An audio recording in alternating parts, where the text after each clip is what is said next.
Welcome to Free Marketing Fridays, 20 minutes where I give you actionable advice that you can use today. Because we all need to work smarter, not harder, and this 20-minute session is designed to help you do just that. There's no fluff, no hustle bro advice. I'm not going to pitch you on buying a course or joining a paid community. I'm just giving you advice that you can use today. So if you have ever gotten a research report back, and it was gorgeous, it was really pretty, it was professionally designed, it's full of charts and graphs and all kinds of really great data, but then it gave you absolutely nothing to make your job easier or help you solve that challenge that you've been twisting your brain around. And no matter how many times you look at the data, you just don't understand how a data point like 73% of respondents strongly agreed that your solution is better than your competitors. How is that going to help you solve a customer churn issue or a positioning challenge? Here's what I see happen a lot. A team decides that they need some kind of data to help guide their decision making. There's some kind of a blind spot that they need to fix so they can feel confident that they're moving in the right direction. So they invest time, budget, maybe hire an agency or a consultant, and they get this beautiful report back and realize that this data is too high level. The respondents were wrong. And ultimately, they're no smarter off than when they started this process in the first place. So then they become jaded about doing any kind of primary research. And then they go back to making decisions based off of gut feelings and industry reports, which means that they then end up looking and sounding exactly like every single one of their competitors. Your research literally did you dirty. If this sounds at all familiar, you're in good company. I've been there too. And sometimes you just don't know what you don't know before starting any kind of research project, whether that's big or small research project. So today, let's help solve this so that you can make the most of any opportunity to do research. So in the next 20 minutes, I'm going to show you why a lot of research projects fail. And it's not because your research is broken. It's because we're using the wrong tool for the wrong job. And then we'll cover 3 of the biggest types of research that matter, and then when to use each one. And then how to match your research method to your business goals so that you can stop wasting budget on pretty reports that are completely unhelpful. If we haven't met before, my name's Sunny Hunt. I'm the Chief Customer Nerd here at Hunt Interaction. We help recurring revenue companies grow their customer base in smarter and more efficient ways, starting with their most profitable customers, which we then help reverse engineer. So my work typically lives at the intersection of customer research, strategic customer growth, and revenue acceleration. I worked for all of these companies and a whole lot more across 15 different industries. And surprisingly enough, customer growth challenges are pretty similar across the board. It's just the particulars of solving those challenges that tends to vary.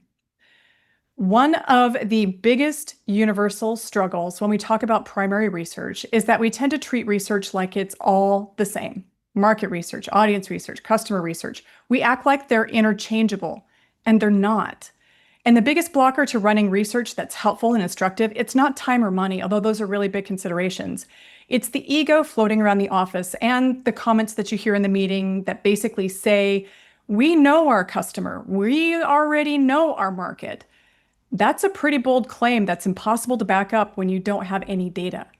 So even if you have a founder who created the company to solve a particular issue that they themselves were having, they are a focus group of one and not truly representative of a larger customer segment or even the larger market. And then compounding the challenge of dealing with the all-knowing, all-seeing perspective is the bigger your company gets, the more you need to relearn who you're serving, because markets move fast and customers are constantly changing and evolving. And building in regular research refreshes is one way to support continual experimentation so you can get in front of those target audiences with messages that resonate. And there are tons of different research methods out there: brand research, usability research, competitive intelligence, product research, like the list goes on and on and on. But for the sake of keeping our 20 minutes here useful and not overwhelming you or overthinking this, I'm going to focus on the big 3 that most teams need to understand. These are 3 buckets that cover about 90% of the research decisions you're going to need to make when you're trying to grow your business. And once you understand how these 3 work and when to use each one, all those other research types will kind of start to make sense because they usually fit somewhere within these 3 bigger categories. So let's walk through these 3 big research buckets: market research, audience research, customer research, and then when and who should use each one. But what's the difference between these big three? Like, this is the analogy that I typically use. Market research gives you city level insights. It's broad strokes, big picture trends, what's happening across entire industries or markets. You get averages, demographics, competitive landscapes. Audience research gives you more granular information about the neighborhood, like at the neighborhood level. Now you're looking at specific segments, behavioral patterns, where particular groups hang out and how they consume information. It's much more targeted than the city view. And then even further down is customer research. This gives you information at the house level. This is the most granular information you can get. This is data from the people who actually gave you money. You understand their specific buying decisions, their individual journeys, and what made them choose you over alternatives or your competitors. Each level serves a different purpose. If you're trying to buy a house, you don't need citywide statistics because you probably already know what those are. You need that individual property listing with all those specific details. And the same principle applies to growing your business, matching the level of insight to what you are trying to accomplish. So focusing on your goals and understanding which types of data are going to help give you those insights to make stronger, more confident decisions. Let's break these down even just a little bit more and get a lot more granular about who and when to use these. So market research, because I live in Austin, I'm going to use my city as the basis for this bigger analogy. I just pulled the screenshot from Zillow that kind of shows the city level boundary. The metro area of Austin is a lot bigger, but the city limits are actually pretty specific. So market research gives you the city view. Its primary purpose is to help you understand the broad environment that you're operating in. It helps you spot industry trends, risks, opportunities, size the total addressable market and growth potential, and then you can also identify competitors and white space in that market. It's great for guiding big strategic choices like where to play, which industries and markets to prioritize. So city level is the equivalent of like where your Gartner level industry reports live. For instance, the types of information that I would expect to get from a market report would look something like Austin, Texas has a population of roughly 1 million people with a median age of about 35 years old and a median household income of about $91,000. It's also a really well-educated population with like 62% hold a bachelor's degree or higher, and it's growing quickly. Like we add 50,000 residents every single year. Like this is great idea or an example of market research. Audience research is one level further down, and its primary purpose is to help define and understand the segment of the market or the city that you want to reach. So for instance, I've highlighted a neighborhood here called Tarrytown, which is a part of Austin City proper. So audience research can help you build personas or your ideal customer profiles. You can learn communication preferences, high-level values, and some rough ideas of some pain points of a specific group or segment. You can also use it to optimize your campaign targeting, and you can prioritize which neighborhoods or customer segments have the right mix of opportunity and fit for your company. It's like analyzing a neighborhood you might want to live in, like what type of people live there, what the vibe is, if it's walkable, what amenities are that they care about, and how those people in that community like to interact with each other. So it's not as big as a city, a little bit more specific. These are the types of information that I would expect to get from audience research. So using this neighborhood analogy as an example. So again, Tarrytown, it's an upscale neighborhood in Austin, Texas. It is not my neighborhood. I live in a different neighborhood. It has a population of about 11,000 people, median age of about 43 years old, and a median household income of about $116,000. So you can see how this segment is different than the overall view from Austin residents or Austin population. Even more so, home prices start at around $2 million. Like this is an affluent neighborhood. And the community is known for its mature trees, its historic homes, the close-knit atmosphere, really good schools, and proximity to downtown.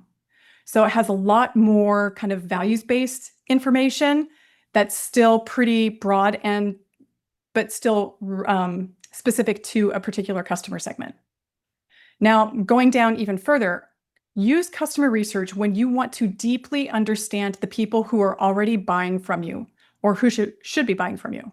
So the biggest benefit with customer research is this data is from people who have paid you money. They have a vested interest in making sure that you succeed. which makes this data a lot more powerful when you use it to make decisions. It can help you map customer journeys, identify decision triggers and buying criteria, identify loyalty drivers, churn risks, and expansion opportunities, and also collect voice of customer data so that you can shape your product, your messaging, and even the overall customer experience.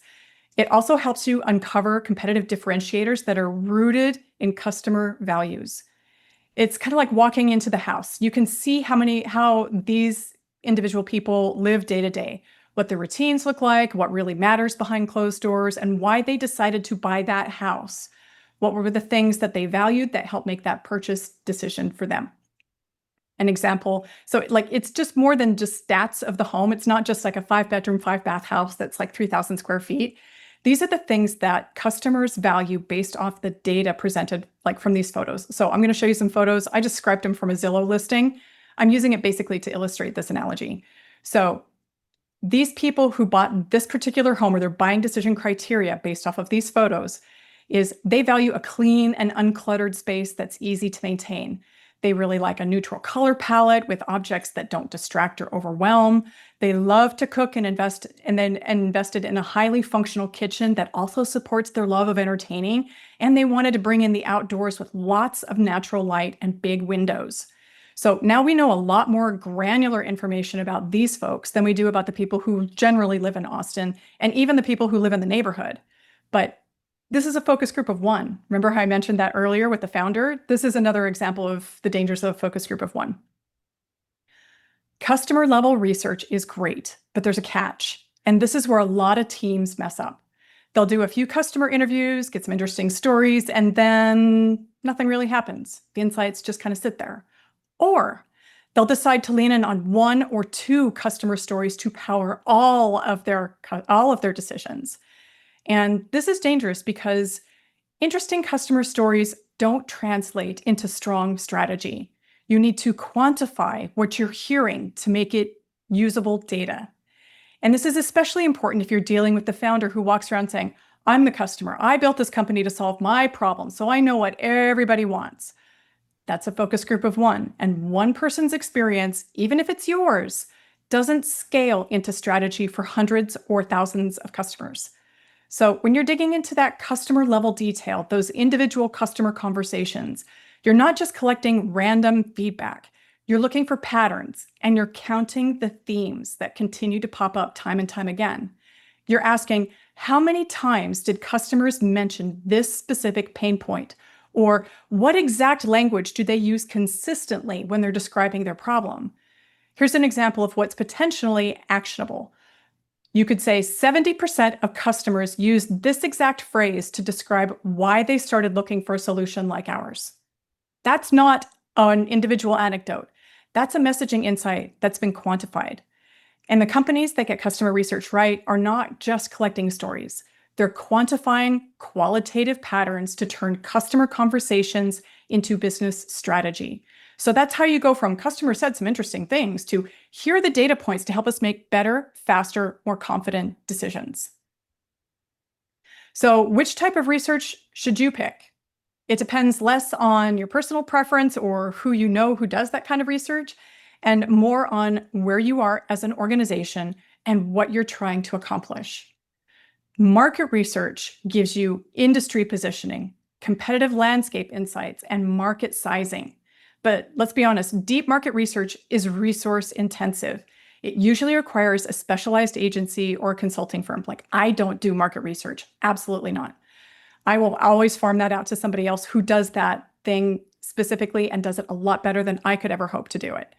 Startups usually can't run their own market level studies, but they can shortcut by tapping into existing analyst and industry reports, like a Gartner level report. Mid to large sized organizations with budget and teams can afford to commission market research on their own.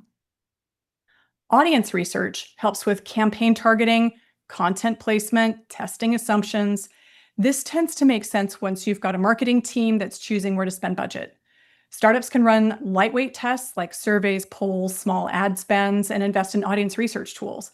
But real segmentation and channel strategy usually shows up at the growth stage and bigger, and not at the early revenue or even pre-revenue stages. There's just not a lot of capacity to do that, and you don't have any data to help you segment what customers are going to be best fit for you. And then customer research is the most universally accessible. If you've got even like a small handful of paying customers, you can start doing customer research. You can start asking them why they bought, what nearly kept them from buying, what makes them stay. And then for larger organizations, you can scale customer research into things like customer journey mapping, retention analysis, and even structured voice of customer programs. But the bottom line is you need to match the type of research, not just to the problem that you're trying to solve, but what's actually feasible at your business size and maturity level. Everyone can do customer research as long as you have customers, and market and audience research get more and more practical as your organization matures. Let's talk about getting buy-in to do primary research. There's usually a lot of friction around this. Or if, on the other hand, if you've been mandated to do a research project, but you're like not quite convinced that it's the right kind of research, and the results that you anticipate getting aren't going to help anybody make any better decisions, and you need to gently push back or shift the focus of this research, like how do you approach both of those problems? These are my suggestions. First, you can frame it as a competitive advantage.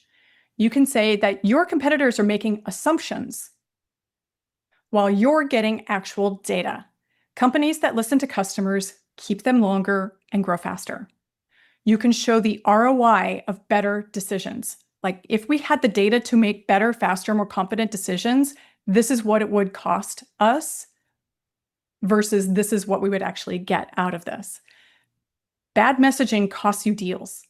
The wrong product priorities waste development time. The cost of being wrong is higher than the cost of asking questions and increasing the odds of getting it right.